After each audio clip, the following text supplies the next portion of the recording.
All right, ladies and gentlemen, welcome back to Raiders Daily. My name is Jackson. I post daily Raiders content. Be sure to hit that like button, hit that sub button if you guys enjoy it. So, minicamp, OTAs, all the fun shenanigans are over right now for the Las Vegas Raiders. And unfortunately for NFL fans, we're in kind of that dead zone right now where, NHL just ended, the NBA just ended, and we don't have much football going on for like a month.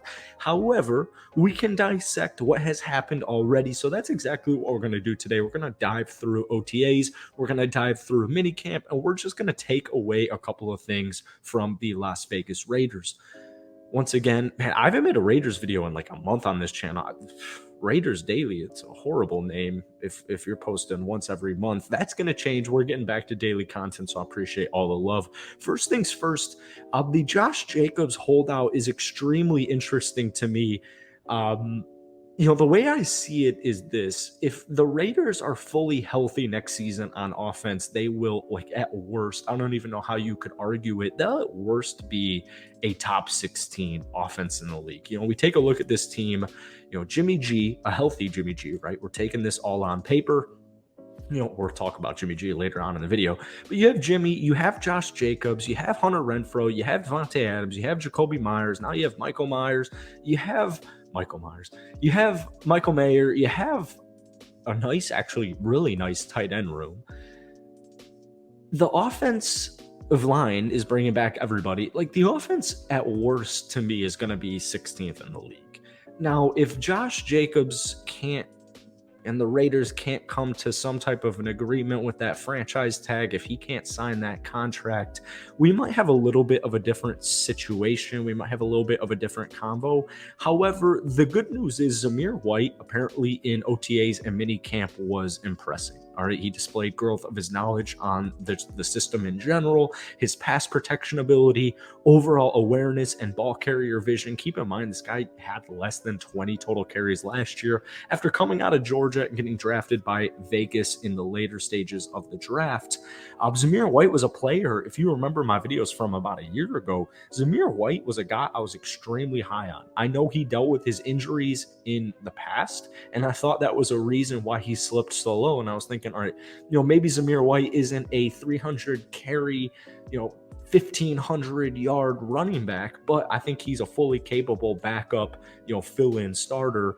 Well, we didn't see that last season. And the good news is that we're hearing a lot more hype about Zamir White in this year's camps. I do want to say one thing that really stood out to me was that they're working on and impressed by his pass protection ability. This is something I say on all of my channels, especially this one. Like, if you're a rookie in the NFL, or if you're, in year 2, whatever it is, and you can block in any stage, you can run block, you can pass block. I don't care what your position is, as long as it's not quarterback and you can block and you're young, you're gonna see snaps. You're gonna see snaps. All right. So I think that's something interesting to note for Mr. Zamir White. Speaking of the offense, we're hearing a lot about Trey Tucker, this year's draft pick at the wide receiver position. And it just kind of goes to show you, like, long term, I don't think the Raiders with Hunter Renfrow is going to work out. That's up to personal opinion on if you think it should. This is, the last time we saw Hunter Renfrow fully healthy, we saw over 100 receptions, which is an insane statistic. And we saw over 1,000 receiving yards. Before I jump the gun on Hunter Renfrow's future with the Las Vegas Raiders, I want to see him on the field fully healthy. Like, that's all I want to see. But outside of that, we know what Hunter can do. But Trey Tucker, when he was drafted, I was a very big fan of that. I know a lot of Raiders fans were as well. Just some general things coming out of camp was that there's a lot of competition going on. There's a lot of secondary questions. The best guys will play. I feel like that's pretty redundant. That's pretty obvious. But there was a nice article on The Athletic written by Vic Pfeiffer and Tashawn Reed, and they talked about a couple of things. We've heard rather, that Jimmy G, like, the big drama a couple of weeks ago was like, oh my goodness, Jimmy G just had surgery. They don't know if he's going to be good to go by the regular season. What are they doing? The Raiders come out and say, yeah, we knew all of this. That's probably why there were some hiccups with the contract being signed. But, like, yeah, we knew all of this. All right. So it's okay. Everything's just fine. And he's going to be good to go by the regular season. So that's what we keep hearing, is that Jimmy G by the regular season will be good to go. So that's good news. We're also hearing that Chandler Jones reportedly is extremely faster. He is stronger, and evidently he has lost 10 pounds, cutting back from 260 to 250. This is important because he's old, and with new additions on, Tyree Wilson on the defensive line, on the other side, you have Max Crosby. Honestly, with pass rush, the more the merrier. But the Chandler Jones contract is extremely unideal at this stage in the Raiders' development and where the Raiders finished last season. He only had half a sack in the first 11 games. A lot of Raiders fans are not big on what Chandler Jones provided them last season. I just want to say really quickly, I fully understand the first 10 or 11 games, Chandler Jones, obviously in the stat sheet, only half a sack in the first 11 games. That's abysmal. Towards the end of the season, I would say in the last third of the season, I think Chandler Jones started to get back on track and he started to get his mojo again. And so I like seeing that transfer into this upcoming season. And in fact, I just kind of anticipate it. What else do we have? The defense is banking on a youth movement.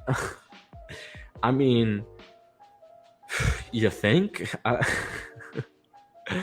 The Raiders' defense is why the Raiders probably won't make the playoffs next season, unless this youth movement, guys like Tyree Wilson, Jacorian Bennett, unless a lot of their young rookies or just established players already kind of break out, mold into star-esque guys.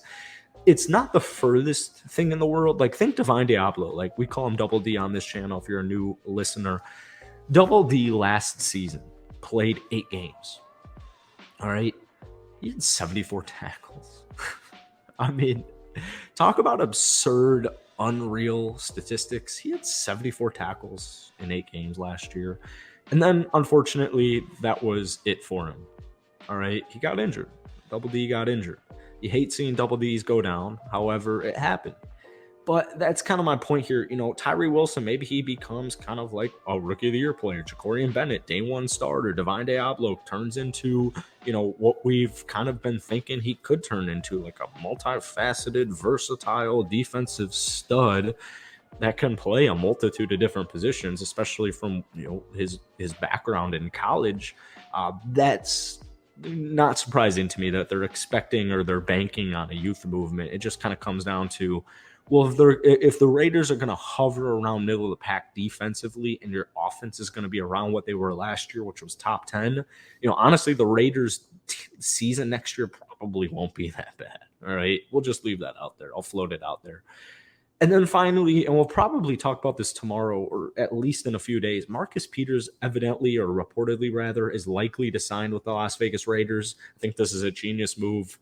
We need a lot of help in the secondary, specifically at the cornerback position. Marcus Peters makes a lot of sense if he's healthy.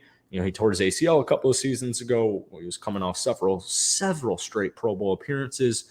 Marcus Peters, regardless, torn ACL, no torn ACL, if he's, even if you were injured, he's going to have a nice role for these young cornerbacks. So it's a 10 out of 10 for me. I say go for it. And I think a lot of Rays fans would agree. That's it for today. Hit that like button, hit that sub button. Let me know what you guys are thinking down below.